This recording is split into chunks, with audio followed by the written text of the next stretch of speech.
Muy buenas tardes, bienvenidos de nuevo a Negocios Televisión. Comenzamos el espacio informativo repasando de nuevo la actualidad. Atentos a la última hora, pendientes un día más de lo que pasa en Oriente Medio. Les contamos enseguida que Israel ha rehusado la propuesta de Josep Borrell. Está de viaje por Egipto intentando calmar las tensiones en Oriente Medio. El propio Borrell, que ha sido muy crítico con los ataques por parte de Israel, también con la situación humanitaria en la Franja de Gaza, apunta Israel a que ha rehusado una propuesta del alto representante de Asuntos Exteriores de la Unión Europea para visitar su país, mirando Oriente Medio. Hablamos de otro de los protagonistas de este conflicto, hablamos de Irán. Advierte de una guerra psicológica con Israel. Todo esto en medio, además, de las informaciones que surgían el pasado viernes de la transferencia de misiles a Rusia. Irán niega estas informaciones, dice que es una especie de guerra psicológica que quieren implementar tanto para Rusia como para Estados Unidos, como para, en este caso, todos sus enemigos. Los enemigos también por parte de Rusia. Miraremos a Venezuela. Sigue la tensión después de que Edmundo González aterrizara ayer en Torrejón de Ardoz. Hay más acusaciones por parte de Venezuela. Le toca, en este caso, a Estados Unidos. Habla de nuevo de un intento de golpe de Estado por parte precisamente de Estados Unidos y dice que el propio Antony Blinken intentó anunciar un golpe de Estado en Venezuela. Dice, eso sí, que de momento no lo ha conseguido. Precisamente miramos a Estados Unidos. Hoy se espera una comparecencia clave. Se va a hablar del fracaso en Afganistán, la retirada, un informe que va a ser pues uno de los puntos focales también seguramente de la campaña de Donald Trump, que hablaba sobre esto este mismo fin de semana, el informe que saca los colores a Joe Biden. Enseguida les contamos el fracaso de Estados Unidos en Afganistán. Los republicanos filtran nueva información. Además, por último, miraremos también a lo que está sucediendo en el conflicto en Ucrania. Pondremos el foco en Rusia, en concreto en Moscú. Un An-2, un Antonov 2, se ha estrellado hace escasos minutos. Empezamos a conocer los primeros detalles, al menos 2 fallecidos en un entrenamiento, en un vuelo de entrenamiento que, como decimos, ha costado la vida a 2 personas. Un avión se ha estrellado en Moscú. Enseguida les contamos todas estas noticias, pero te repasamos, saltamos un poco más en la actualidad. Empezamos el informativo de Negocios Televisión.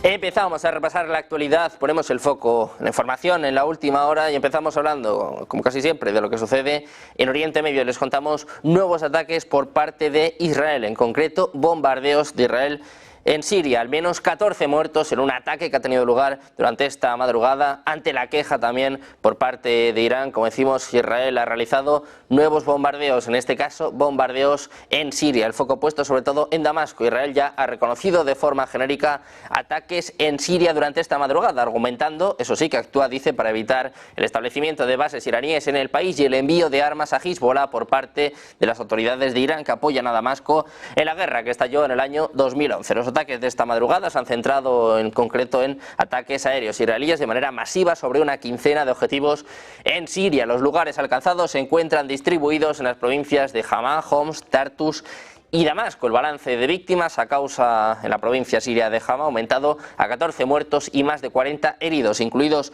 6 en estado crítico, por lo que se teme que la cifra aumente en las próximas horas. El Observatorio Sirio para los Derechos Humanos ha elevado a 18 el total de fallecidos, especificando que entre ellos hay al menos 4 civiles, según un comunicado. El organismo con sede en Londres e informantes en el país ha detallado que el objetivo de los bombardeos ha sido un centro de investigación científica y varias instalaciones del ejército sirio, sin que Israel se haya pronunciado a este respecto. Algunas fuentes hablan del ataque contra el centro de investigación de la Guardia Revolucionaria de Irán. Precisamente en Irán, el portavoz del Ministerio de Asuntos Exteriores, Nasser Kanani, ha condenado este lunes en una conferencia de prensa el presunto ataque de Israel contra Siria. Kanani ha continuado negando los informes de los medios israelíes que afirman que los lugares atacados en Siria albergaban fuerzas iraníes, agregando que Damasco anunció que centros de investigación vinculados al Ministerio de Defensa sirio y al ejército sirio fueron atacados. Decía Kanani que la continua agresión de la entidad sionista contra Gaza, Líbano y Siria es una continuación de su política descabellada de expansión de la guerra en la región. Añade que es hora de que los partidarios de Israel dejen de armar a esta entidad, lo que subrayaba el portavoz iraní, acusando a Estados Unidos de ofrecer solo palabras, sino utilizar su poder para lograr un alto el fuego en la Franja de Gaza.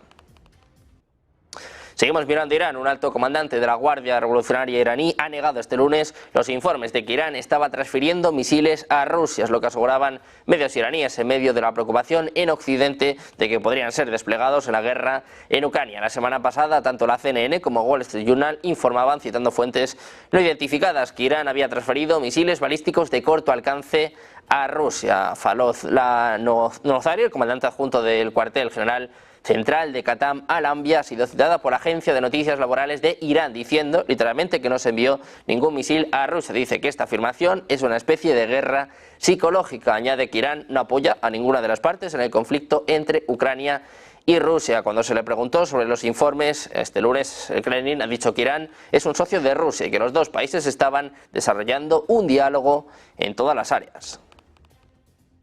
Miramos de nuevo a Israel, a las FDI, que han ordenado la evacuación de civiles palestinos de un barrio del norte de la Franja de Gaza, después de que se dispararan 2 cohetes desde la zona hacia la ciudad israelí de Ashkelon. Avichai Adra, el portavoz de las FDI en árabe, ha dicho que el barrio había sido advertido en muchas ocasiones en el pasado sobre la opción de llevar a cabo actos terroristas. Agregó que ahora se le considera una zona de combate peligrosa.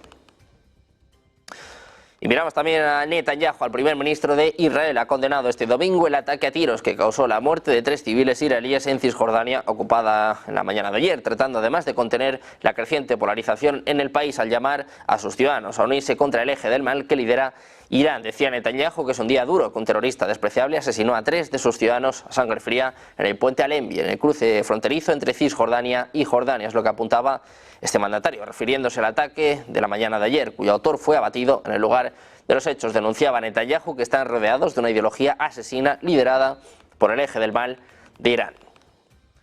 También hablamos de Jordania, que celebra este martes unas elecciones parlamentarias, las primeras bajo un nuevo sistema electoral, lo que supone un cambio en el país en el que habrá más pluralidad, incluida la del brazo político de los hermanos musulmanes, que podría repuntar por su posición ante la guerra en Gaza. Yihad al-Momani, el miembro de la Comisión Electoral Independiente Jordana, asegura a EFE que Jordania vivirá tras los comicios un cambio en el funcionamiento de la próxima Cámara de Representantes, con la presencia de partidos y la formación de bloques políticos en base a criterios partidistas, lo que significa que la Cámara se preocupará más de cuestiones importantes como reformas políticas y administrativas.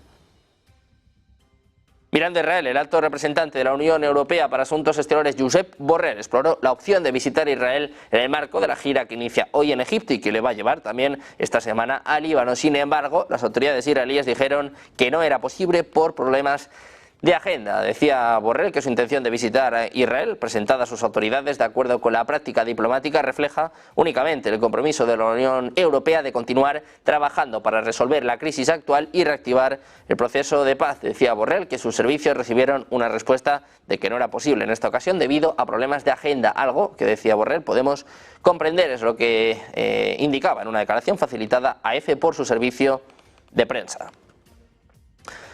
Precisamente un Borrell que se encuentra de viaje, se encuentra de gira por Oriente Medio, emprendía este domingo un viaje oficial que le va a llevar a Egipto y Líbano hasta el jueves para intentar contribuir a los esfuerzos diplomáticos para lograr un urgente alto el fuego en Gaza y para evitar una mayor escalada de la situación de violencia en la región. Decía Borrell que la visita se produce en el contexto de la guerra en Gaza, donde la catastrófica situación humanitaria y la suerte de los rehenes hacen que sea cada vez más urgente un alto el fuego. Dice además que la misión forma parte de la continua labor de la Unión Europea en la región para evitar una mayor escalada de la situación. Miramos también a Rusia. Palabras del ministro de Asuntos Exteriores ruso, Sergei Lavrov. Dice que Oriente Medio está al borde de una guerra regional y que su responsabilidad común es evitar que esto ocurra. Es lo que aseguraba este lunes el ministro ruso de Asuntos Exteriores durante una reunión a nivel de cancilleres del diálogo entre Rusia y el Consejo de Cooperación para los Estados Árabes del Golfo en la capital saudí de Riad. Lavrov aseguró que Rusia está trabajando con todas las partes en este sentido y subrayó que si no se encuentra una solución al conflicto palestino-israelí, Oriente Medio no podrá desarrollarse de forma estable. Asimismo, el ministro ruso señaló que la incapacidad de la comunidad mundial para detener los combates en la Franja de Gaza ha provocado un fuerte deterioro de la situación militar y política en toda la región, al tiempo que el enfrentamiento entre Israel e Irán ha alcanzado un nuevo y peligroso nivel. El ministro ruso, que llegó el domingo a Arabia Saudí, también se ha reunido con el secretario general del Consejo de Cooperación para los Estados Árabes del Golfo, también con el canciller saudí Faisal bin Farhan. Miramos ahora a Irak. Les contamos que una reciente auditoría del sistema financiero iraquí ha revelado el uso indebido de un sistema creado por Estados Unidos para facilitar las transferencias internacionales. Los bancos iraquíes aprovecharon de este sistema, que inicialmente tenía menos controles que los métodos bancarios internacionales habituales para transferir dinero ilegalmente. Esto permitió enviar grandes sumas de dinero a destinatarios asociados con grupos sancionados y organizaciones terroristas. Durante la coalición estadounidense en Irak se estableció un sistema para facilitar las transferencias internacionales de dinero desde el Banco Central iraquí a la Reserva Federal de Nueva York. Este sistema tenía menos controles que los usados en las transferencias bancarias internacionales estándar. Los informes mostraron que los fondos se movieron en grandes sumas redondas, un patrón inusual en transacciones comerciales legítimas. Además, estos fondos se redistribuyeron a 163 destinatarios, muchos de los cuales eran difíciles de identificar y parecían ser parte de una red sospechosa. Parte del dinero transferido fue a parar a grupos sancionados, entre ellos el Cuerpo de la Guardia Revolucionaria Islámica de Irán y milicias antiestadounidenses, aunque Ali Ghulam afirmó que las cantidades eran una característica del plan. Se supo que gran parte del dinero podría haber acabado en Irán. También miramos a España, que acogía ayer a Edmundo González Urrutia, el líder opositor. Aterrizaba en el aeropuerto de Torrejón de Ardoz en las últimas horas, aunque el gobierno español no ha reconocido su victoria en las elecciones en Venezuela. El líder opositor, que se enfrentó a Nicolás Maduro, ha tenido que exiliarse tras los comicios. Además, apuntan a que el líder chavista y el partido oficialista han reclamado la victoria sin presentar las actas. La Fiscalía le acusó de desacato y finalmente decretaron su detención. Edmundo González permaneció escondido en la Embajada de Países Bajos y luego en la Española. Según ha informado el Ministerio de Asuntos Exteriores, González, que ha viajado acompañado por su esposa y por el secretario de Estado de Asuntos Exteriores y Globales, ha sido recibido por la Secretaría de Estado para Iberoamérica y el español en el mundo, Susana Sumelz. España ha aceptado la petición de auxilio y aterrizó en la base de Torrejón de Ardoz. Álvarez niega negociación política con el gobierno chavista y tampoco señala cuál ha sido el papel del expresidente José Luis Rodríguez Zapatero. Y en Venezuela, precisamente, el ministro de Exteriores, Iván Gil, ha anunciado que el gobierno de Nicolás Maduro presentará una nota de protesta a Países Bajos por dar refugio y ocultar durante un mes al opositor Edmundo González Urrutia, que ha terminado saliendo del país rumbo a España en condición de asilado político. Tras la salida de González Urrutia, el ministro de Exteriores de Países Bajos ha desvelado en una carta remitida al Parlamento neerlandés que el candidato presidencial de la oposición se había refugiado el 29 de julio, al día siguiente de las elecciones, en la residencia del embajador. Para el jefe de la diplomacia venezolana, esta premura por parte de González demuestra que su plan jamás fue un tema electoral. Señalaba además que el candidato se ponía a resguardo mientras comanditos de terror quemaban hospitales y escuelas.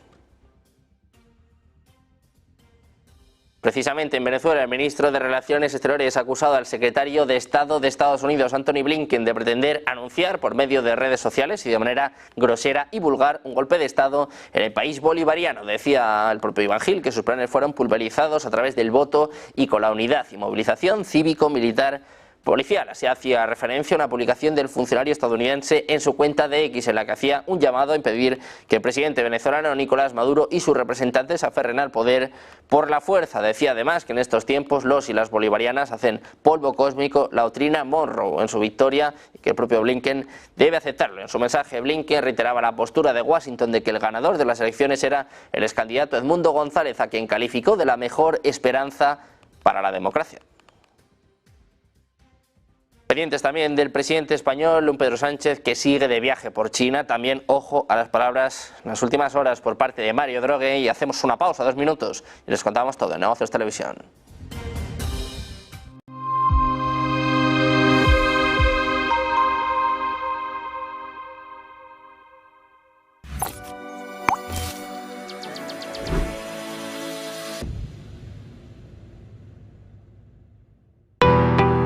¿Qué es Bitcoin? Hoy vamos a explicarles qué es exactamente Bitcoin, explicándoles los conceptos básicos para que entiendan esta criptomoneda de la que todo el mundo lleva años hablando. Esta explicación les servirá para saber también qué son exactamente las criptomonedas y cómo funcionan, para que puedan tener una noción un poco menos técnica de cómo funciona todo esto y a lo que nos referimos con cada término. Bitcoin es una criptomoneda o moneda virtual, concretamente la primera que fue desarrollada. Es la criptomoneda que le ha marcado el camino a todas las demás que llegaron después utilizando su tecnología. Esta tecnología es la cadena de bloques o tecnología blockchain, que también se utiliza para otras cosas. La primera de las criptomonedas fue creada por Satoshi Nakamoto, que es el seudónimo que corresponde a una persona que nadie sabe exactamente quién es, aunque sí que es cierto que ha habido muchas teorías. Esta persona publicó en 2009 un artículo en el que describía un sistema de pagos P2P al que llamó Bitcoin. Al cabo de unos meses, él mismo publicó la primera versión del software que permite gestionar la red de la moneda y que además empieza a interactuar con los primeros interesados en foros. La cantidad total de bitcoins que se emiten cada año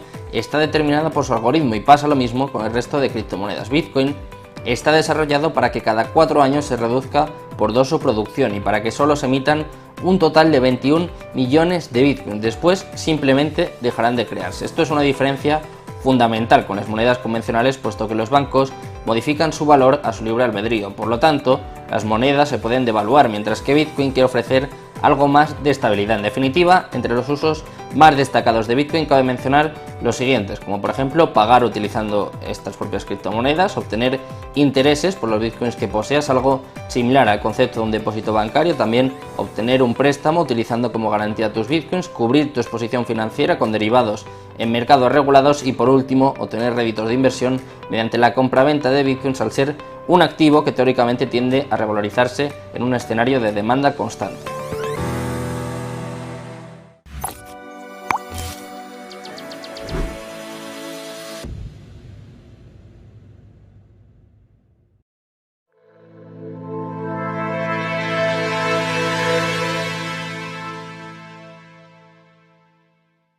Y seguimos en Negocios Televisión, ponemos el foco en el presidente español, en un Pedro Sánchez que se encuentra en China. Ha asistido a la inauguración del Foro Consejo España-China y abogado por más cooperación en plena crisis arancelaria. Va a reunirse con el primer ministro chino y con las empresas que constituyen el Consejo Empresarial España-China. Habla Sánchez de una voluntad constructiva y de cooperación, señalando que es la mejor respuesta en un momento difícil. Decía además que comenzaba su visita inaugurando el 9º Foro España-China, un espacio de encuentro para acercar sus sociedades y potenciar el entendimiento mutuo. Dice además que mantiene unos lazos sólidos y que la Asociación Estratégica Integral es decisiva para fortalecer sus vínculos en todos los ámbitos. Escuchamos las palabras de Pedro Sánchez hablando de los lazos sólidos entre China y España. España y China mantienen unos lazos sólidos. El año pasado, sin ir más lejos, conmemoramos el 50 aniversario del establecimiento de nuestras relaciones diplomáticas. Además, el próximo año, como ha dicho el viceprimer ministro, se cumplen 20 años de la creación de una asociación estratégica integral decisiva para fortalecer nuestros vínculos en todos los ámbitos. Desde la última visita de Estado del presidente Xi a España en 2018, esta asociación se ha ido reforzando con la firma de 20 acuerdos en muy diversos ámbitos. El año pasado, sin ir más lejos, en la visita oficial que realicé a China, dimos un nuevo impulso a la cooperación con avances en grandes ámbitos de interés mutuo, como es el sector agroalimentario, el turístico y el cultural. Incluso en aquellos asuntos en los que nuestras posiciones no coinciden plenamente, mantenemos una voluntad constructiva de diálogo y de cooperación.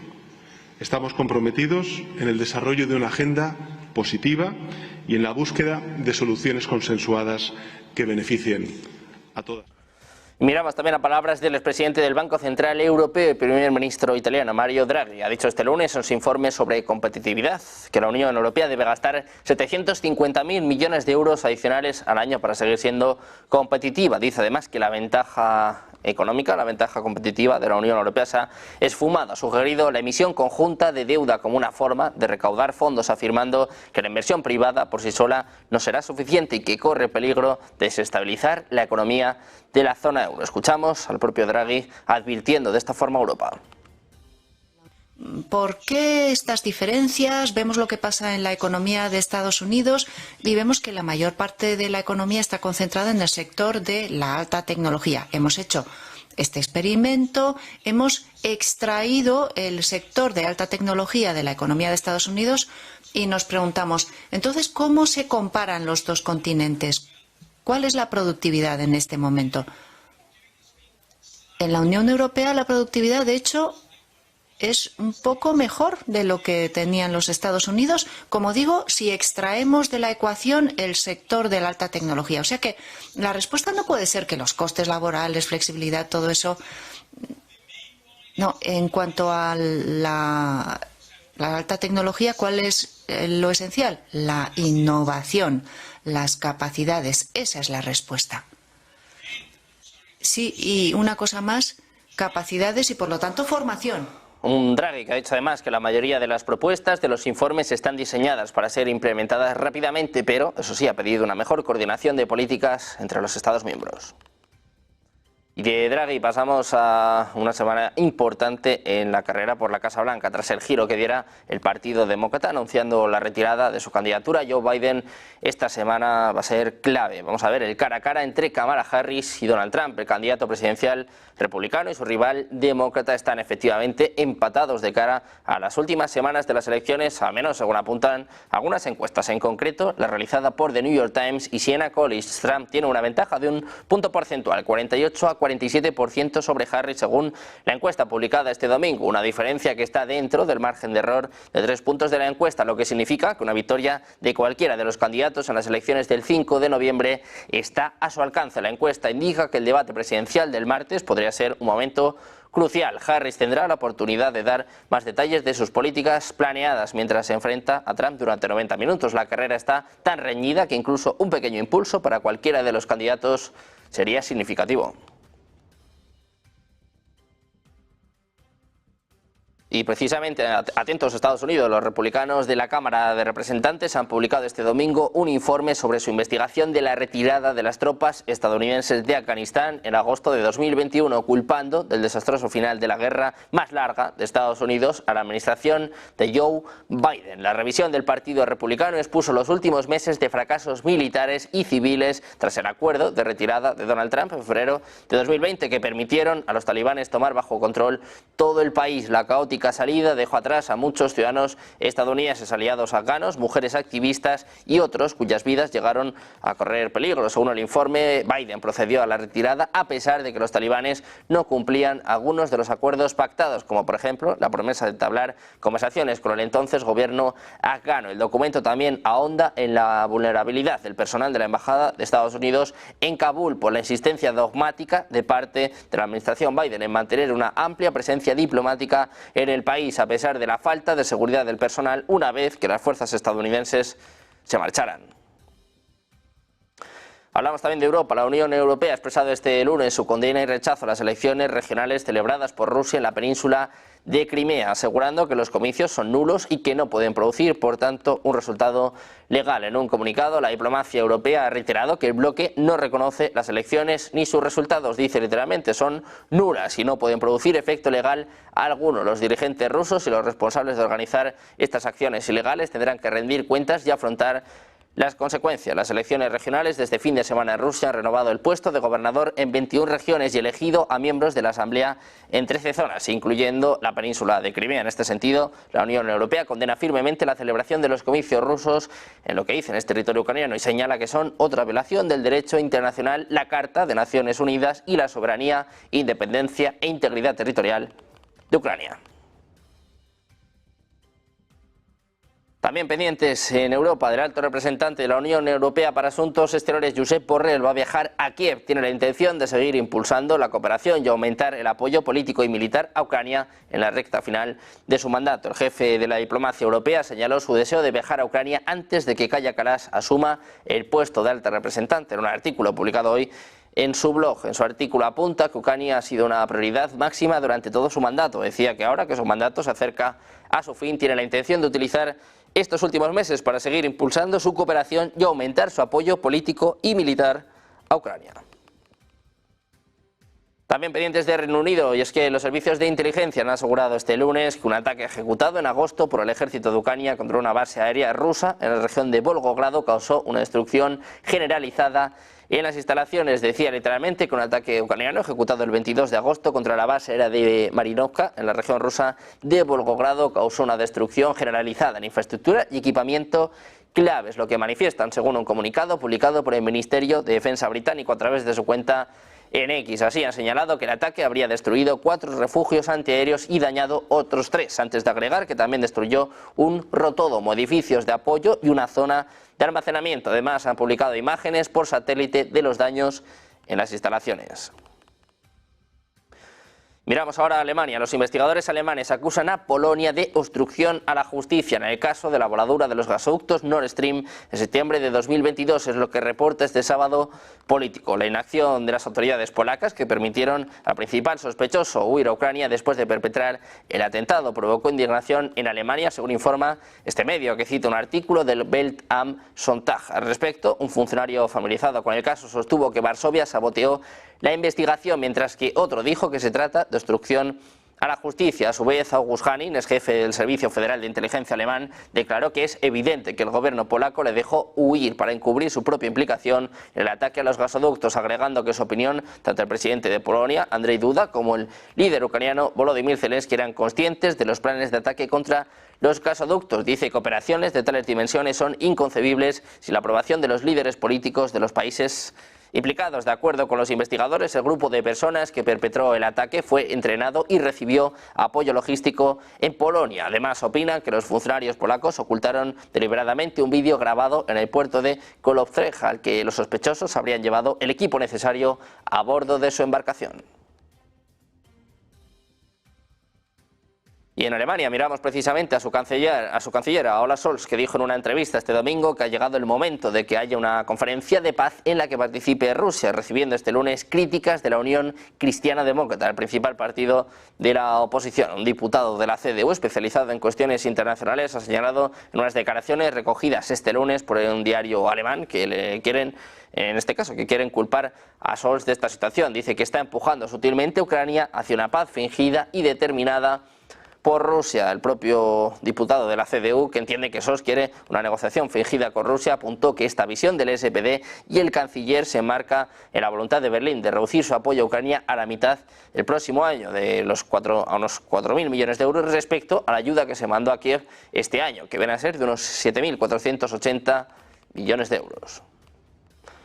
También miramos a Irán. Los informes sobre la transferencia de misiles de Irán a Rusia son una guerra psicológica, es lo que afirmaba hoy el alto comandante de la Guardia Revolucionaria, según los medios estatales. Sin embargo, el Kremlin no niega la información cuando se le pregunta sobre un informe de Wall Street Journal que afirma que Irán había enviado misiles balísticos de corto alcance a Rusia. Decía Peskov: hemos visto este informe, no siempre es cierto, Irán es un socio importante para nosotros, desarrollamos nuestras relaciones económicas y comerciales, desarrollamos nuestra cooperación y diálogo en todos los ámbitos posibles, incluidos los más sensibles. Eso es lo que declaraba el portavoz del Kremlin en preguntas precisamente sobre el envío de misiles de Irán a Rusia.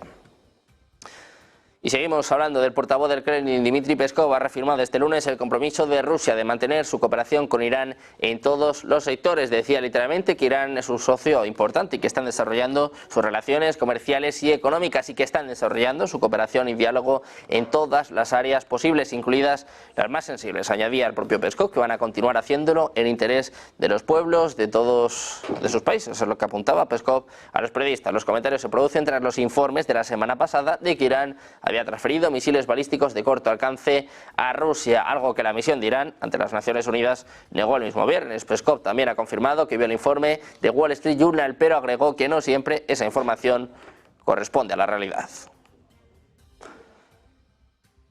Pendientes precisamente de estas informaciones de Wall Street Journal del conflicto en Ucrania, de ejercicios conjuntos por parte de Rusia y de China. Hacemos una pausa, 2 minutos, y volvemos con todo en Negocios Televisión.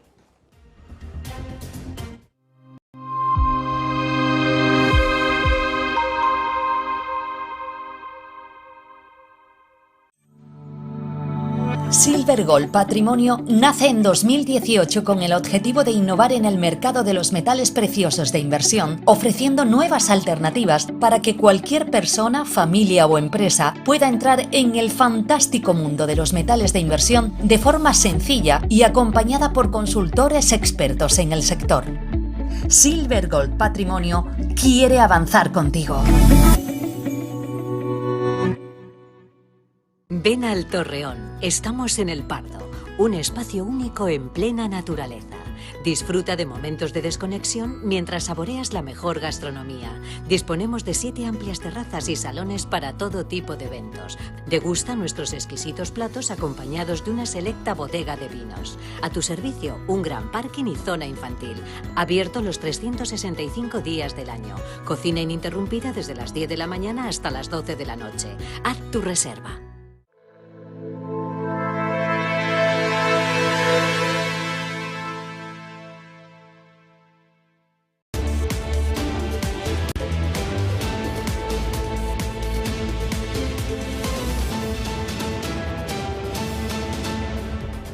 Ya estamos de vuelta a Negocios Televisión. Miramos de nuevo a Rusia. Palabras del portavoz del Kremlin, Dmitry Peskov, ha insistido este lunes en que las explosiones del Nord Stream ocurridas en septiembre de 2022 deben ser investigadas a fondo, pese a los esfuerzos de algunos países por obstruir la investigación. Decía Peskov, el acto terrorista y el sabotaje del gasoducto Nord Stream deben investigarse a fondo, a pesar de los intentos desesperados de algunos países implicados en esta historia por silenciarla. Bajo ninguna circunstancia se debe permitir que esto suceda, es lo que declaraba durante una conferencia de prensa. Los comentarios de Peskov se producen después de que el canciller alemán Olaf Scholz dijera en una entrevista que el incidente de Nord Stream debe investigarse y los perpetradores deben ser llevados ante la justicia.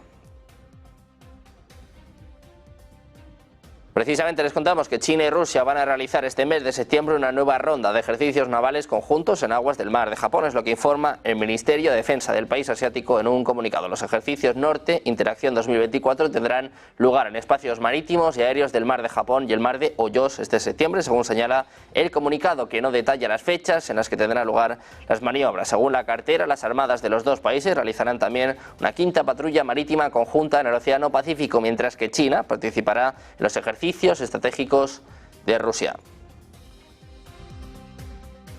El presidente ruso Vladimir Putin ha felicitado al líder de Corea del Norte, Kim Jong-un, con motivo del 76 aniversario de la Fundación Nacional Norcoreana, abogando por continuar fortaleciendo la asociación estratégica entre Moscú y Pyongyang, es lo que informa hoy el Kremlin. Dice que las relaciones entre sus países, basadas en las tradiciones de amistad y buena vecindad, se encuentra en un alto nivel y que esto quedó plenamente confirmado en sus recientes negociaciones constructivas y sustanciales en Pyongyang, es lo que se afirma en la misiva de Putin al líder norcoreano.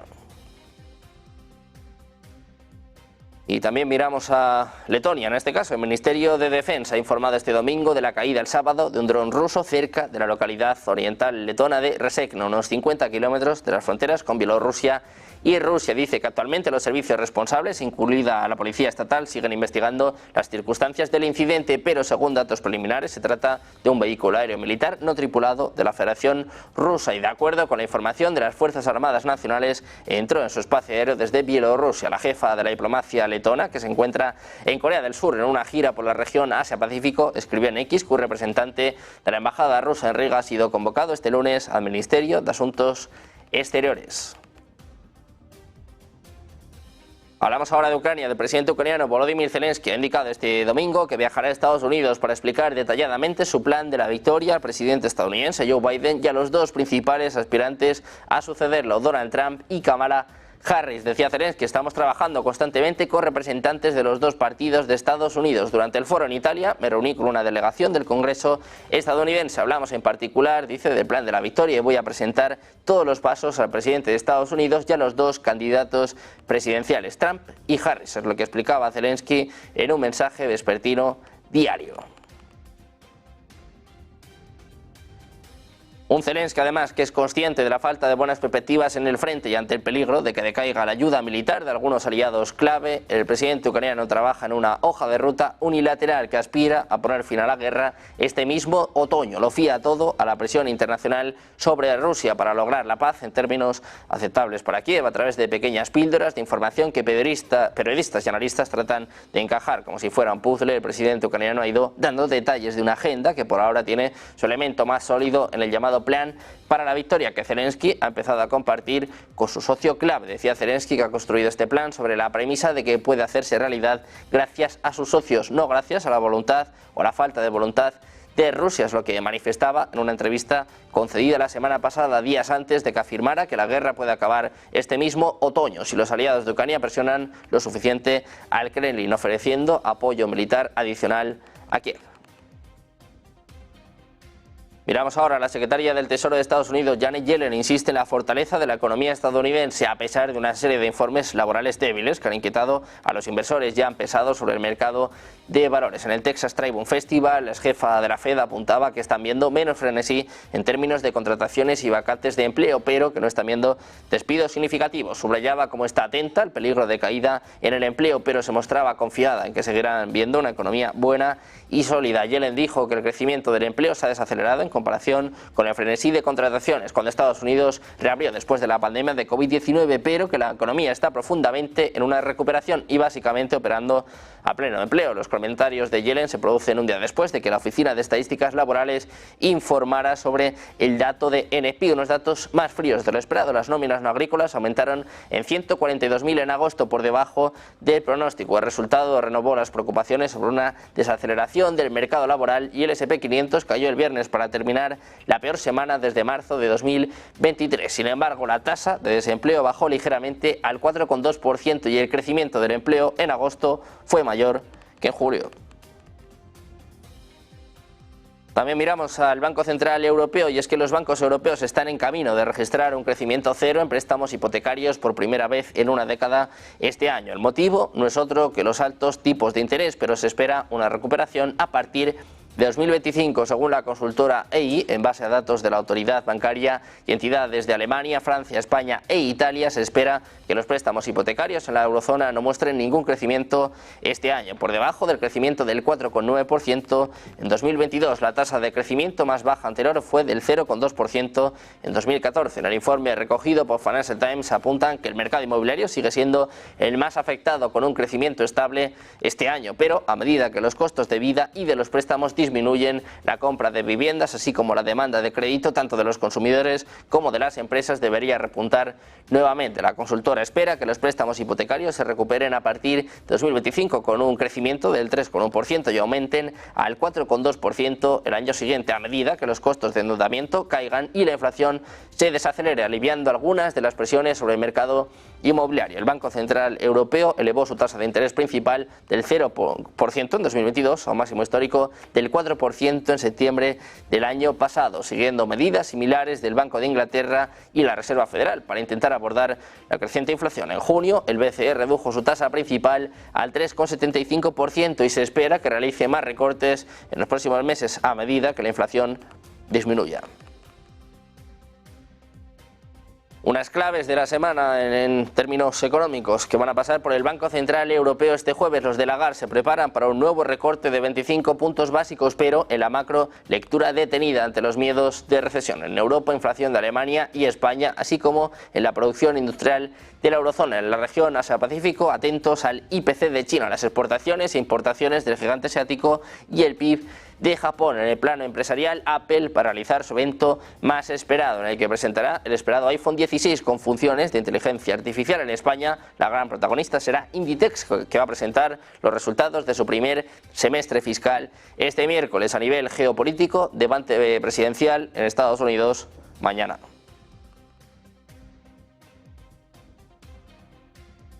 Y miramos a China, y es que los datos de precios vuelven a avivar los temores de deflación en el gigante asiático. El IPC sube al ritmo más rápido en medio año, pero por los alimentos que se han visto golpeados por las inclemencias meteorológicas. Inflación que decepciona, por tanto, con una subida del 0,6% y que queda por debajo de lo esperado. La inflación no alimentaria crece un 0,2%, disminuyendo desde el 0,7% de julio. La partida de alimentos, como decíamos, crece un 2,8%. En la mensual, el IPC un 0,4%, una décima menos que un mes antes. La inflación subyacente del 0,3% en agosto, la más baja en casi 3 años y medio, frente al 0,4% de julio. Por otro lado, el IPP, la inflación al productor, se hunde en la deflación, menos 1,8% interanual, frente al menos 0,8% de julio. Y seguimos con malas noticias para China. La Asociación de Fabricantes de Automóviles ha dicho en un informe preliminar este lunes que las ventas de automóviles de pasajeros alcanzaron los 1,72 millones de unidades en agosto, lo que representa una caída del 1% en comparación con el mismo periodo del año anterior. En términos mensuales, las ventas aumentaron un 10,8% con respecto a julio. Las ventas de vehículos eléctricos nuevos ascendieron a 1.027 millones en agosto, lo que supone un aumento del 43,2% anual y un aumento del 17% mes a mes. Mientras tanto, Tesla China vendió 86.697 unidades en agosto y las acciones de vehículos eléctricos cayeron 2,8 puntos porcentuales hasta el 6,2%. El fabricante de automóviles exportó 23.241 unidades fabricadas en China en el mes informado, lo que representa un aumento interanual del 19,4%. Pendientes precisamente de China, de Estados Unidos, del conflicto en Ucrania, nuevos ataques por parte de Israel. Una pausa y volvemos con todo el análisis geopolítico. 2 minutos, enseguida volvemos en Negocios Televisión.